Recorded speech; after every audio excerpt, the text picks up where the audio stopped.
Salut à tous, c'est Alex Monique.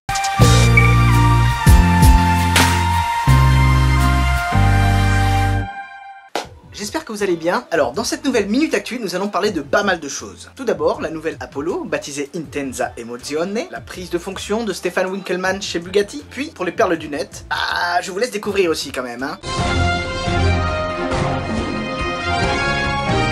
Alors commençons par une news que j'attends depuis très longtemps. Le monde peut enfin découvrir la nouvelle Apollo Intensa Emozione.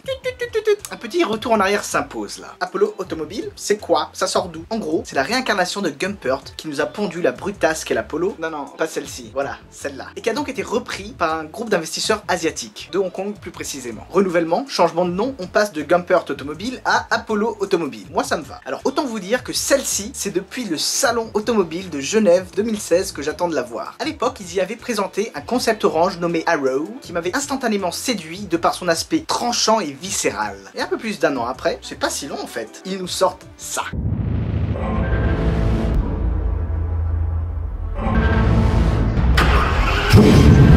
This is Apollo. This isn't our car, it's our mission.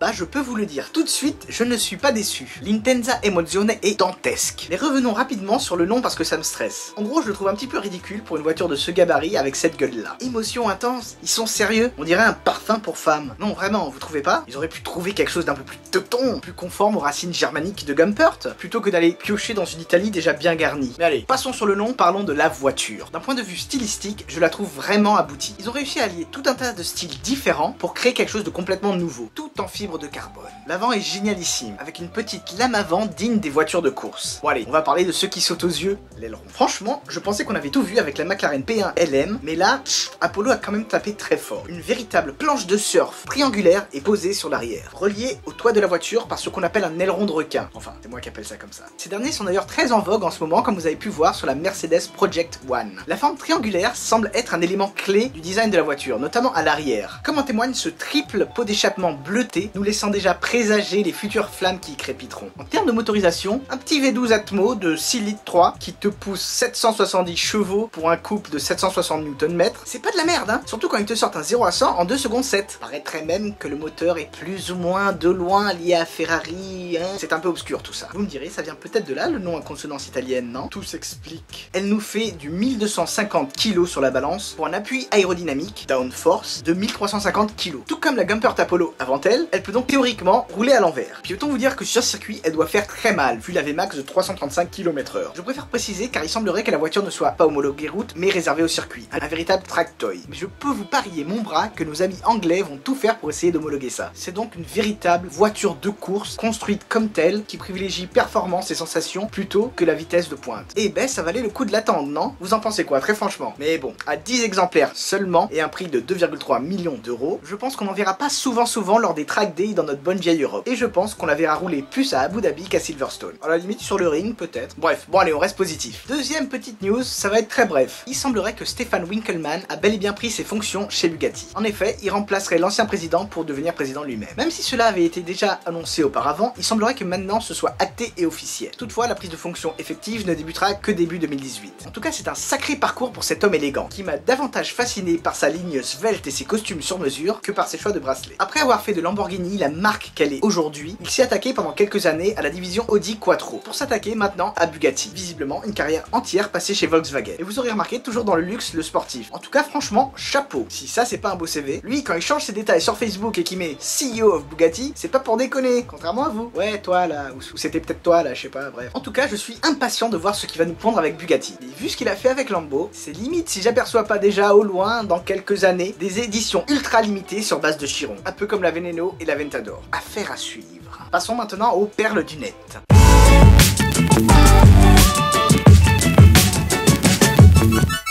Alors oui, vous aurez remarqué, j'ai changé la petite intro, pas satisfait de l'ancienne. Mais c'est ça qui est bien au début. On écoute, on essaye, on change, on s'adapte. Et cette fois-ci, on va commencer par un truc qui m'a chagriné au plus haut point. J'ai pas pour habitude de parler d'accidents, de destruction. C'est le genre de sujet que j'exècre personnellement au plus haut point. Mais faut croire que visiblement c'est ce qui plaît aux gens. Donc on va parler de cette malheureuse McLaren P1 qui a pris feu en Angleterre. C'est vraiment triste de voir ça en fait. La voiture est plus ou moins irrécupérable, je crois. D'ailleurs, je trouve ça bizarre que personne ne se soit arrêté pour essayer d'éteindre le feu.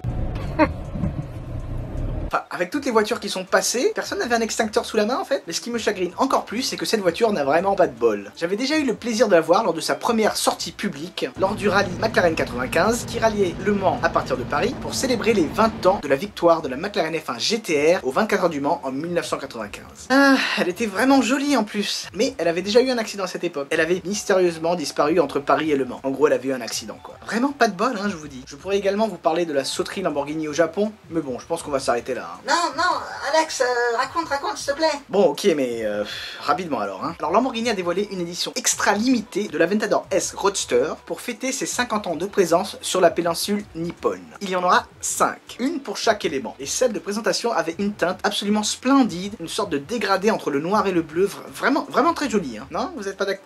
Non, c'est également pour certains l'occasion de découvrir la culture japonaise, automobile, appliquée aux supercars. Bien souvent, ça donne des choses vraiment sublimes, comme cette Lamborghini Centenario Bordeaux aux accents blancs. Pure merveille qui a fait l'unanimité partout sur la toile. C'est limite si c'est pas la plus jolie des Centenario à ce jour, tout du moins pour moi. Et vous, quel est votre Centenario préféré? Après, t'avais des trucs un peu plus...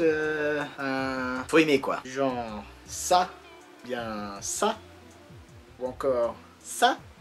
Ils aiment bien modifier leur voiture, hein, vous aurez remarqué. Parfois, ça peut être cool, mais souvent, ça ne l'est pas. Bon, ben, c'était la petite surprise vomitive de fin d'épisode que je souhaitais vous épargner. Mais bon, vous avez insisté. Bon, encore heureux, t'as pas que ça, hein. Mais bon, quand même. Bon allez, clap de fin pour cet épisode. J'espère que le format continue de vous plaire. Encore une fois, vos commentaires sont les bienvenus. Ils m'aident grandement à m'améliorer. Partagez autour de vous, à vos amis, histoire de faire découvrir un peu la chaîne. Bon allez, sur ce, je vous dis à très bientôt. Ciao, ciao.